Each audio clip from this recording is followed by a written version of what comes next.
Our presenter today is Cassandra Jones, and she will introduce herself later in the presentation. First of all, I would like to go through some technical things. On the bottom left, or at the bottom, you can see the chat.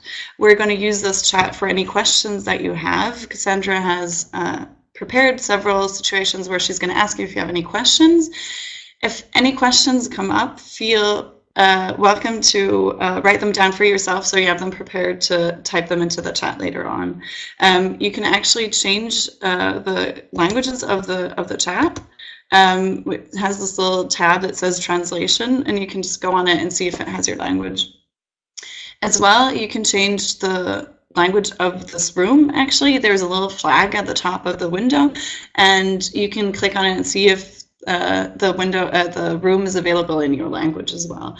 I would be very thankful for everybody to stick around until the end of the presentation, and even a little bit longer. I have a short questionnaire prepared. It's only a couple of questions, just you know how it is for the European Commission, so we can have a little bit of data. Thank you very much, and I'm going to pass the baton on to Cassandra.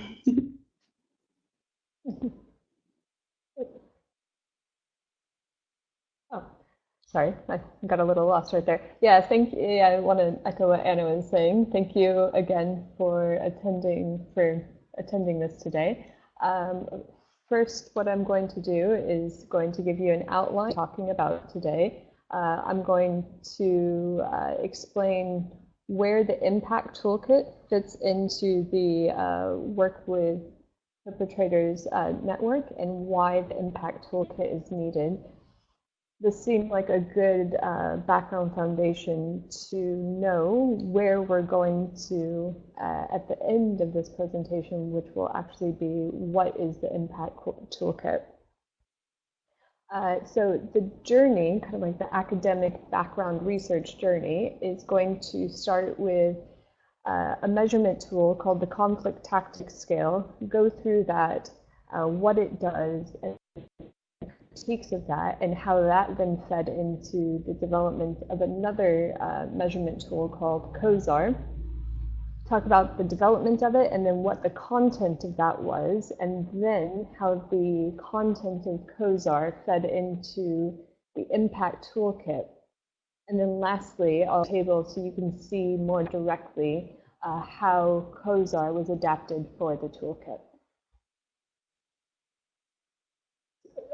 So to start off, a little bit about the WWP, in case you aren't aware of it. The overall mission of WWP is to prevent violence in close relationships and to foster gender equality. To date, there are 45 members in 23 countries. And within the WWP, there have been two different projects. There's been the WWP project and the impact project. So today I'm going to be talking about the impact project because that led to the impact toolkit. So the impact project was about looking at the effectiveness of perpetrator programs across Europe and how they were assessing those perpetrator programs. And they were finding that there was such a variation in the methodological designs used to evaluate the programs that it was very difficult to come to any firm conclusions about which programs might be working better than others, and how that can be adapted across the different countries.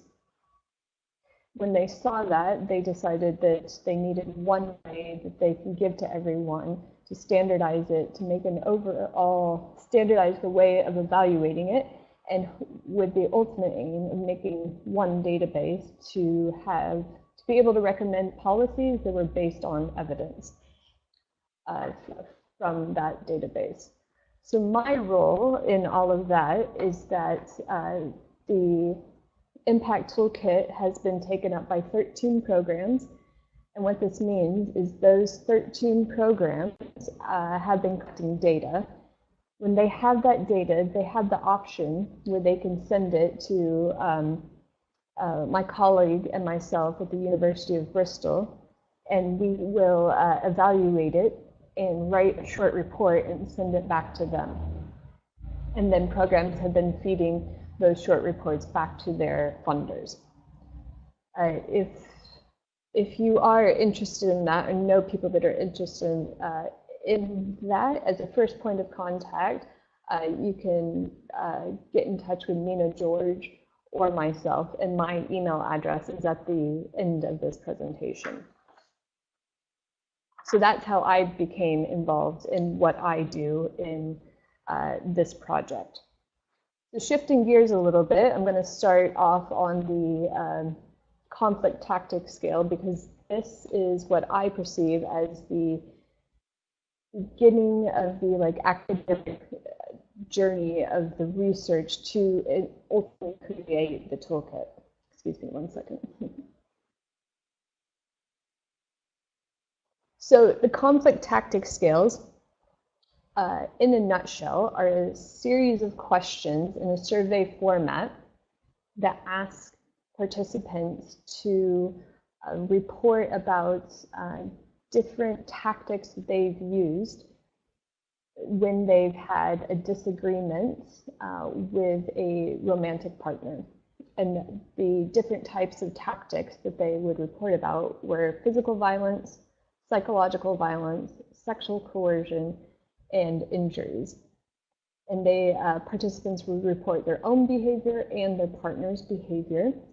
And they would also say how often that they have used or experienced these different tactics in the past 12 months. So that can be quite vague, and it might be a little bit difficult to get your head around because it's so abstract. So I thought it would be helpful to see what it looks like. Now, this isn't the entire scale. This is just the beginning of it. And it's really useful to know because so many other scales are modeled off of the basic format presented here. So what we're looking at is at the top of it, underneath relationship behaviors, there's a paragraph of instructions where it's asking participants to think about a time when they had a disagreement with a partner and ways that they try to settle those differences. And then it goes on to list numbers 1, 2, 3, all the way through 7. And each of those numbers corresponds to a different frequency that would match with how often they use these different tactics to settle a disagreement or a conflict. And then below the numbers, if you look, below the numbers with the frequencies, there's the different items listed. So you see the first item, the third item, the fifth, and all the odd items are about the participant's own behavior. And then the even number items are about the partner's behavior.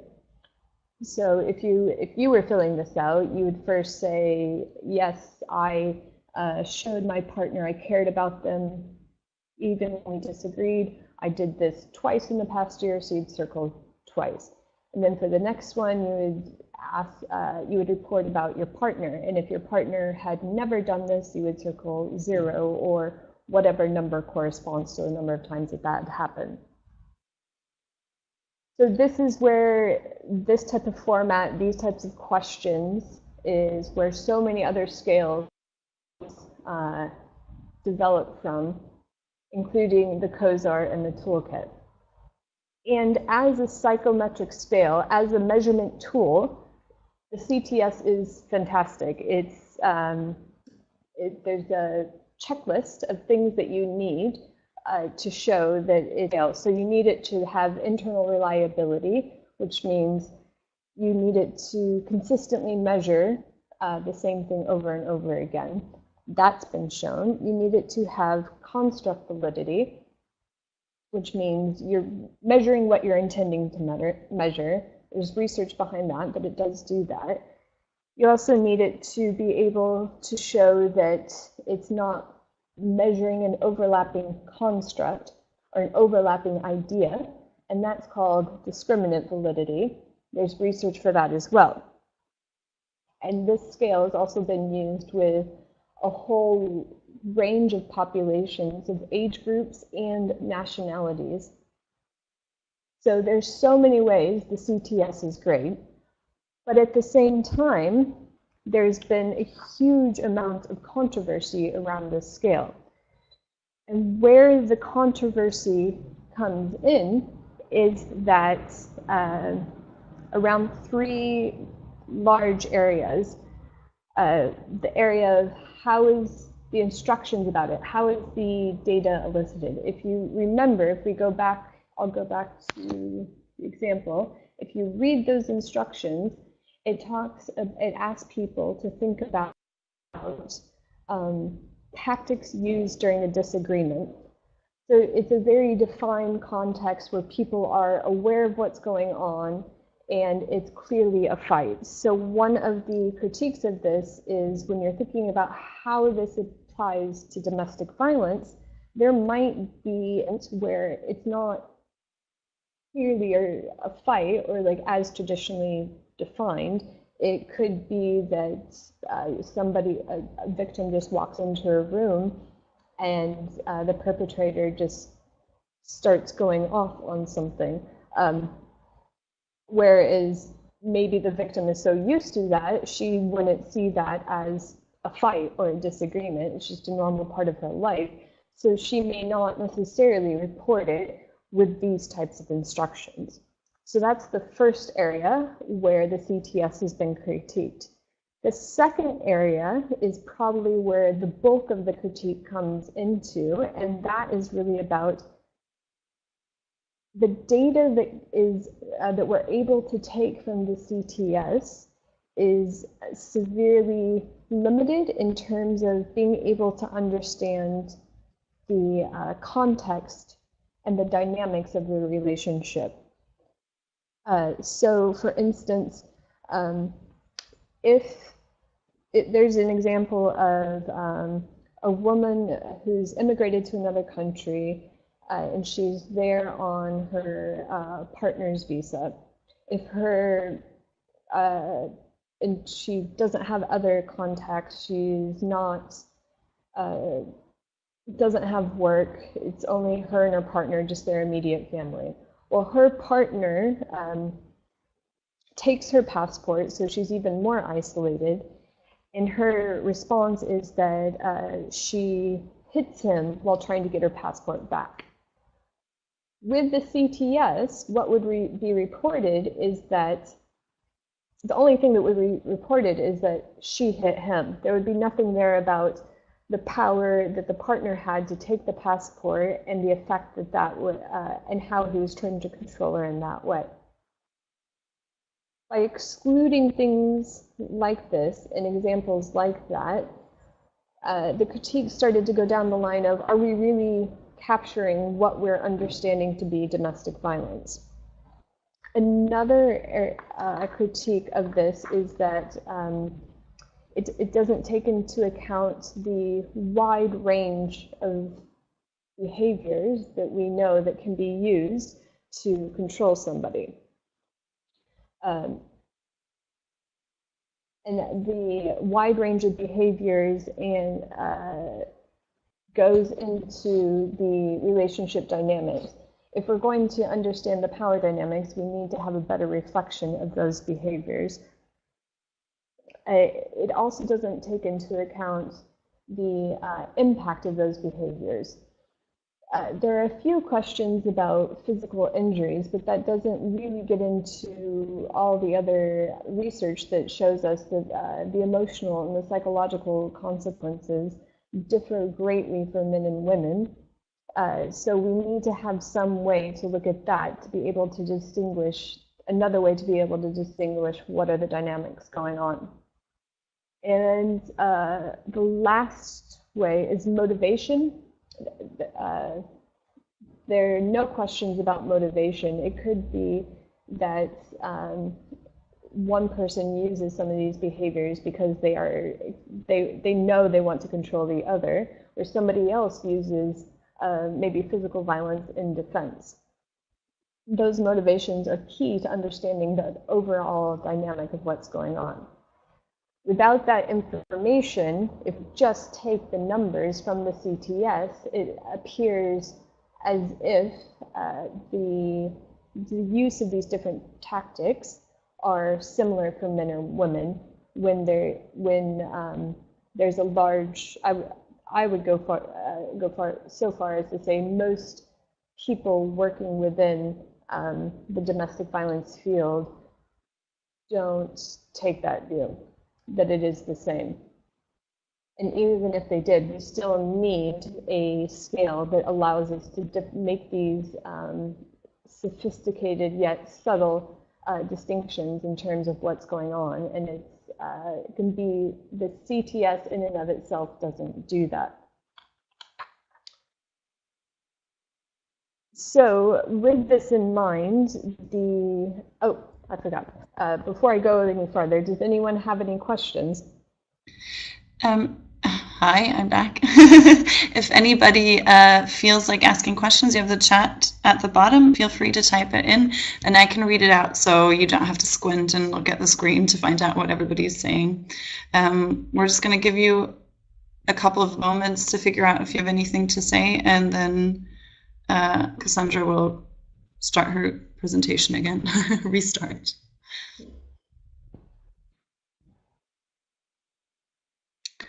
I think so far nobody's typing, so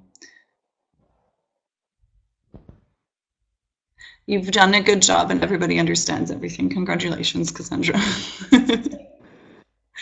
Okay, I'll keep going. So that was a very brief overview of the CTS and the critiques of the CTS. And then I'm going to take us on the next step of this, like the academic research journey to get to the toolkit, which is the Cozart. And Cozart stands for Comparing Heterosexual and Same-Sex Abuse in Relationships. Now, the authors of this, they had the overall aim where they wanted to develop a survey that they could use to compare heterosexual and same-sex relationship experiences and use of DVA in heterosexual and same-sex relationships. With that in mind, they were very aware that they had to think about what is the definition of DVA and all the variations within that within heterosexual and same-sex relationships. But they're also thinking about the critiques of the CTS that I was just talking about. So those were the conceptual ideas that they had, and then that they wanted to make sure that the Cozart took into account.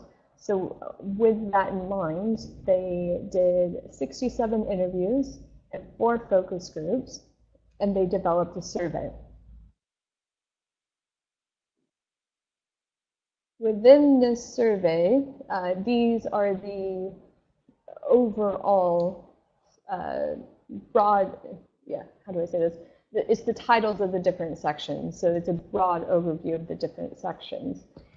And what they found was in the biographical section, in addition to the usual age, ethnicity, sexual orientation, the parenting of children was a very important question, particularly as other surveys didn't necessarily ask about the role of children, if they were present, how the presence of children occurred and influenced and was impacted by DVA, including in the occurring in the relationship.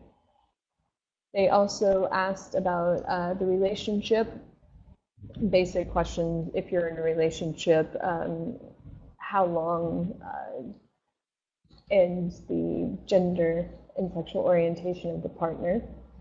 And then when they're getting into the DVA questions, they were asking about, they asked the participant about their partner's behavior, and the categories that they had for that were emotional, physical, and sexual behaviors. Now, immediately we can see that they're asking about behaviors that their partners have used against them. So it's not tactics used within a disagreement, so it's already being placed in a different context. and wouldn't necessarily exclude things experienced that the CTS might. So after asking about the different types of behaviors, they also ask about impact. So specifically asking about the impact of these questions, it allows people to go a step beyond what we could find out from just asking about specific behaviors. And then in the last section, they're asking participants to report about behaviors that they've used and their motivation for using them. And I'm going to go into a little bit more detail about the Cozart just to give you a better flavor of what it looks like, and then also after that, how it was adapted to the toolkit. So when participants are reporting about their partner's behavior, so when they're reporting about the emotional behaviors the partner used against them, right after that, they report the impact that it had on them. And then it's the same for the physical behaviors, impact of physical, sexual behaviors, and impact of sexual. And what was so powerful about doing it this way is you could analyze the data and see which type of behaviors had the most impact. Maybe it was a combination of all of them together, the impact it had all together, and you could start to break it down according to gender and sexual orientation. And then following that, when the participants talk about their behavior towards the partner, we could get an understanding because they would also talk about their motivation, we could get an understanding for why they were doing it, if it was mostly in self-defense, out of jealousy, out of boredom. So that was another key part to let us understand what is the dynamics that are going on. Here are a few examples of the types of impact questions that are included. The first one is, didn't it have an impact? And that's very important because the research that shows that men often say when physical violence has been used against them, by a woman, they laugh, they don't care, it doesn't bother them. So this gave the opportunity to pull that apart. And then if looking at the other type of impact questions, you can see there's one about relationship, when it says made you want to leave the partner, but then there's also some about the emotional impact, felt angry or shocked, mental health, where it's asking if the person self-harmed or felt suicidal. And then, so these are just a few of the questions that reflect the different types of impacts that are included within the Cozart. So once again, if anybody has any questions, feel free to tell us. Gonna give you a couple of moments. I always feel like we should start playing music at this point. Waiting room music. With the Jeopardy thing. Yeah.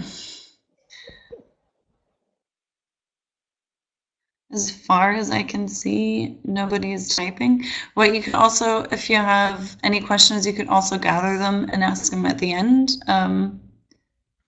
That's totally fine as well if they come up. But so far, it doesn't seem like anybody has any questions, so I'm gonna go back to you, Cassandra. Okay. So I've gone through the CTS, how the CTS influenced the development of the Cozart. Now it's going to go from how was the Cozart used to develop the impact toolkit.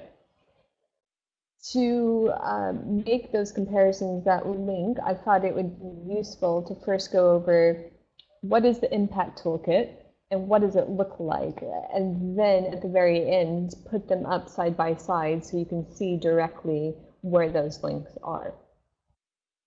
So the impact toolkit, as I said at the beginning of the presentation, it was developed to offer programs a standardized way to look at what they're doing, to measure how effective that they are being. And the toolkit, so as part of that, to set up that standardized way, the toolkit takes into account that a perpetrator program is over time. But it sounds quite obvious, but it's actually important to note that there are these different points of time, and the use of behaviors and the effectiveness, the use of behaviors will change, and we need to say that in order to assess the effectiveness of the program. So for these 4 points, the 4 points in time, they are the first contact, which if you go to the website and try to download the questionnaires, the first contact will be labeled as T0. The beginning of the program questionnaire will be labeled as T1. The middle of the program questionnaire will be labeled as T2, and the end of the program questionnaire will be labeled as T3.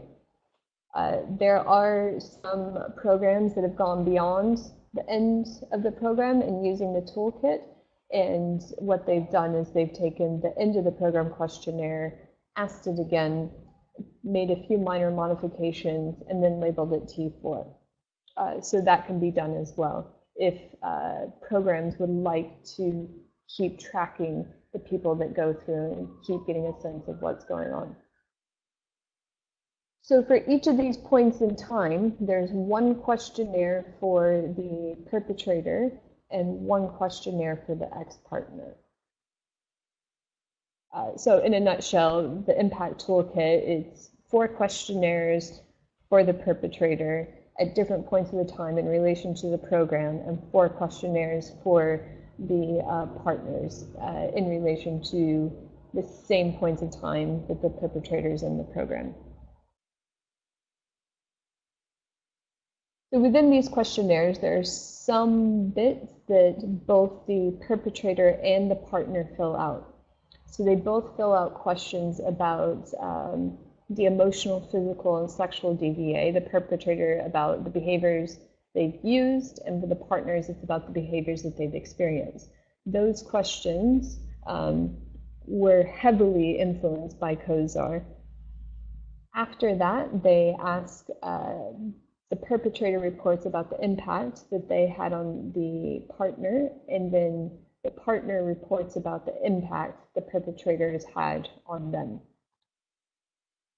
And then there are additional questions to understand the relationship dynamic. One of those questions is how many times the police have been called out because of domestic violence. There's also questions about the perpetrator's relationship with their children, the relationship status, and both perpetrator and partner report about the hopes that they have for their relationship for their future.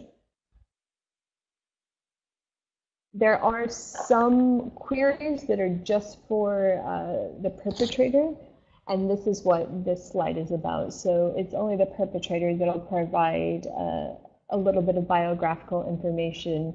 Again, the bog standard, age, gender, no, not gender, age, employment, income. Yeah, I think that's it. That's what I can remember off the top of my head.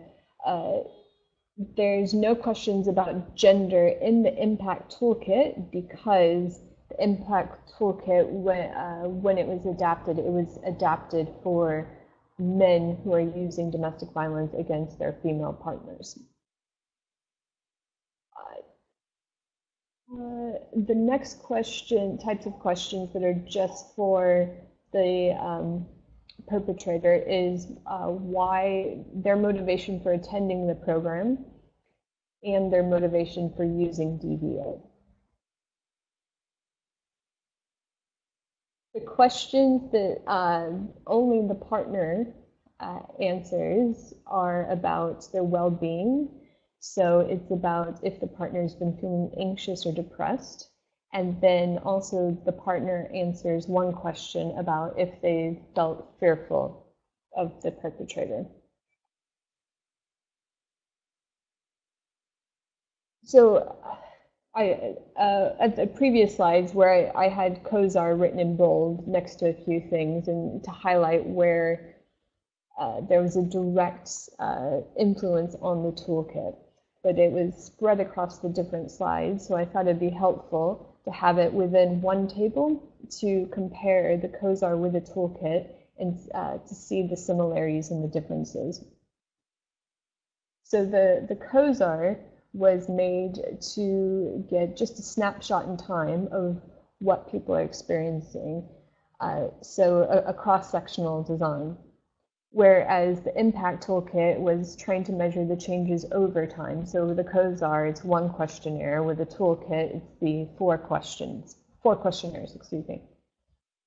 The Cozart was asking about participants' parenting of children, whereas in the impact toolkit, it focuses on the perpetrator's relationship with the children. So it's similar concepts, but slightly different focus.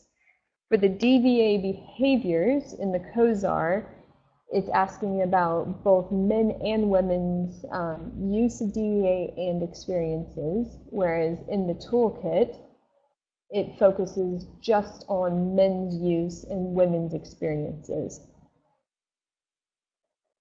Looking at the impact queries, in the Cozart, the impact queries or questions are asked after each type of DVA. So it's asked after the emotional questions, the physical questions, and the sexual questions.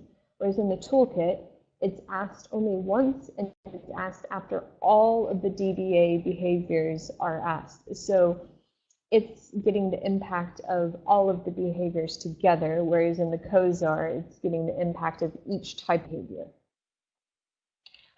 The motivation questions are the same for the Cozart and the toolkit. It's trying to get a sense of why did participants use these different DVA behaviors.